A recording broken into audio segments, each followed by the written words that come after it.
बहू, जरा हंस बोल ले। शहरों में 2 कमरे का मकान ही एक सामान्य फैमिली के लिए किसी सपने के पूरे होने जैसा होता है। आम सी नौकरी करने वाला रवि किराए से रहा करता था, लेकिन उसकी चालाक बीवी सीमा। आप अपने पापा को क्यों नहीं बोलते हो? गांव का मकान बेचकर यहाँ शहर में घर ले ले। अरे कैसी बात कर रही हो? यहाँ कैसे रहेंगे? वहाँ बड़ा खुला इलाका, यहाँ छोटा सा 2 कमरे का मकान, वो भी ना जमीन में ना आसमान में। पता है, माँ पापा को टहलने का भी शौक है। इस शहर की धूल मिट्टी में कहाँ जाएंगे? नहीं नहीं। सीमा एक बार को चुप हो जाती है, लेकिन ठान लेती है कि वो रवि के पिता से किसी भी तरह पैसे लेकर रहेगी। शाम को जब रवि आता है तो बच्चे रो रहे होते हैं। अरे क्या हो गया इन दोनों को? रो क्यों रहे हैं? दोनों अंदर जाओ, मैं पापा से बात कर रही हूँ। दोनों अंदर चले जाते हैं। अब बताओ क्या हुआ? क्यों मारा है बच्चों को? अरे मैं क्यों मारूंगी? पागल नहीं हूँ मैं। वो क्या है ना, सोसाइटी में नया रूल आया है। अब झूले और दूसरे पार्क और मैदान में सिर्फ उन लोगों के बच्चे ही खेल सकते हैं जिनके अपने मकान हैं। किराए पर रहने वाले लोगों के लिए कोई सुविधा नहीं मिलेगी, समझे? उफ, ये क्या? अब क्या करे रवि? छोटी सी सैलरी में घर कैसे खरीदे? बच्चों की ओर देखता है तो सोचता है कि वो क्या दे रहा है अपने बच्चों को। लग रहा है पापा माँ से बात करनी ही होगी, लेकिन फिर वो लोग यहाँ आकर रहेंगे तो मैनेज कर लोगी? अरे मैनेज क्या करना है? क्यों नहीं, बिल्कुल। मेरे भी तो वो माता पिता लगते हैं। मैं तो उनका सम्मान तब भी करूंगी जब वो पैसे नहीं भी देंगे। अरे बंद करो ये डायलॉग। कैसे तुम्हारे व्यवहार के कारण उन लोगों ने यहाँ आना छोड़ दिया है, और उन लोगों से अब मैं ये कहूँ कि यहाँ आकर रहे तो वो बिल्कुल नहीं मानने वाले। अरे किसी को सुधरने का मौका भी तो देना चाहिए ना, नहीं तो कैसे होगा? रवि सीमा की चिकनी चुपड़ी बातों में आ जाता है और फैसला कर लेता है कि वो पापा से बात करेगा। रवि पिता से सारी बात करता है, उन लोगों को बच्चों का हवाला देता है। अरे नहीं नहीं बेटा, बहू का व्यवहार हम लोगों को वहाँ रहने नहीं देगा। यहाँ तो आस पड़ोस है, माँ सारा दिन काम करती रहती है, घर गृहस्थी संभालती है। हम तो यहीं खुश है बेटा। नहीं नहीं। कैसी बात कर रहे हैं पिताजी? मुझसे गलती हो गई, मुझे माफ कर दीजिए। आप लोगों की सेवा का मौका मुझे भी मिलना चाहिए।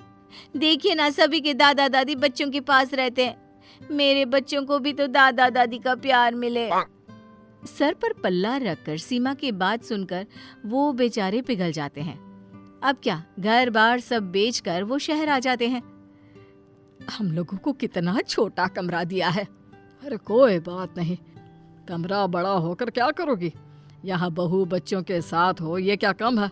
वैसे भी पूरा घर है, जहाँ मर्जी घूमो। लेकिन जिन सपनों को आंखों में सजाए वो बेटे के घर आए थे, वो ज्यादा दिन नहीं टिकता, कुछ ही दिनों में। भूख लग गई, रात के खाने के लिए बहू ने बुलाया भी नहीं। अरे जाकर बाहर देख लो, हो सकता है बहू को किचन में कोई काम हो, मदद कर दो उसकी। सास कमरे से बाहर आती है तो सामने खाना रखा होता है और बेटा बहू का कमरा बंद। ये खाना किसका लगा है? लगता है बहू रख कर भूल गई होगी। सास बहू के कमरे का दरवाजा खटखटाती है जो अंदर से बंद होता है। हाँ माँ जी, क्या हो गया? क्यों रात के वक्त में मेरे कमरे का दरवाजा पटक रही हैं? बहू, वो रात का खाना सब साथ खाते हैं, लेकिन आज ना ही तूने हम लोगों को बाहर बुलाया ना ही खुद खाया। और ये 2 थाली में खाना किसका लगा रखा है?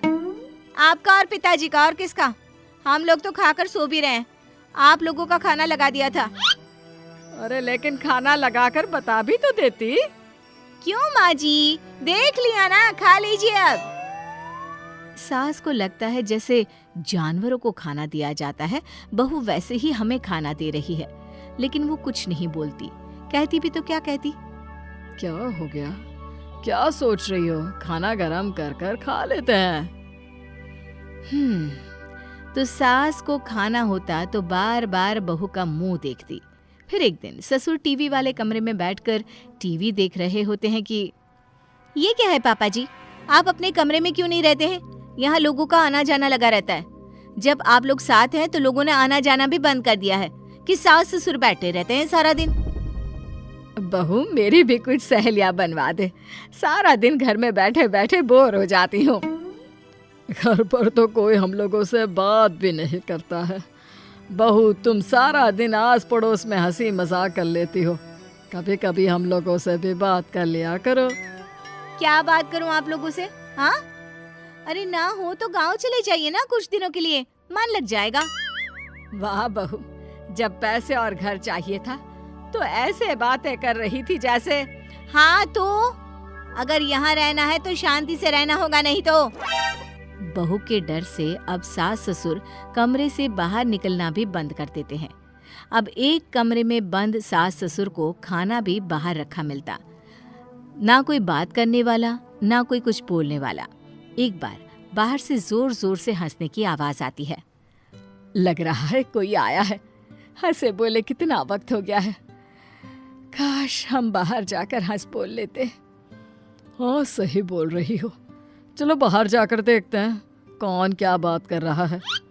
सास ससुर बाहर आते हैं तो सामने उनके बेटे और बहू जैसा ही एक कपल बैठा होता है। सभी खा पी रहे होते हैं और हंस बोल रहे होते हैं। कपल में से लड़की उठकर दोनों के पैर छूती है। नमस्ते अंकल, नमस्ते आंटी।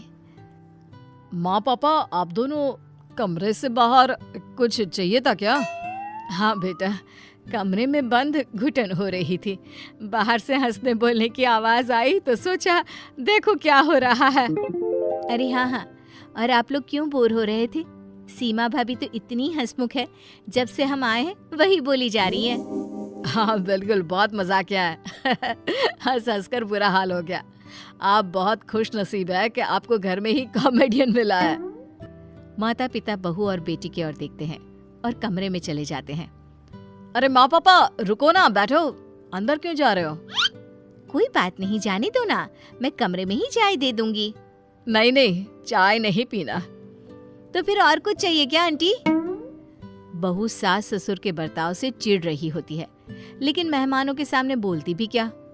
हाँ हाँ पापा जी, मम्मी जी, क्या चाहिए? बोलिए। बहू, जरा हम लोगों के साथ भी हंस बोल लिया करो, कमरे में लाश की तरह पड़े रहते हैं। जमाने के लिए तो तू बहुत अच्छी है, फिर हम लोगों के साथ ही ऐसे क्यों? ये बोलकर सास ससुर कमरे में चले जाते हैं। भाभी, वैसे ये ठीक नहीं है, जो माता पिता को घर में लाश की तरह रखे और बाहर वालों के सामने अच्छा बने। खैर, आप लोगों के घर का मामला है, चलते हैं हम। सभी वहां से चले जाते हैं, लेकिन बेटा और बहू समझ चुके होते हैं कि अब उन्हें माता पिता के साथ कैसा व्यवहार करना है।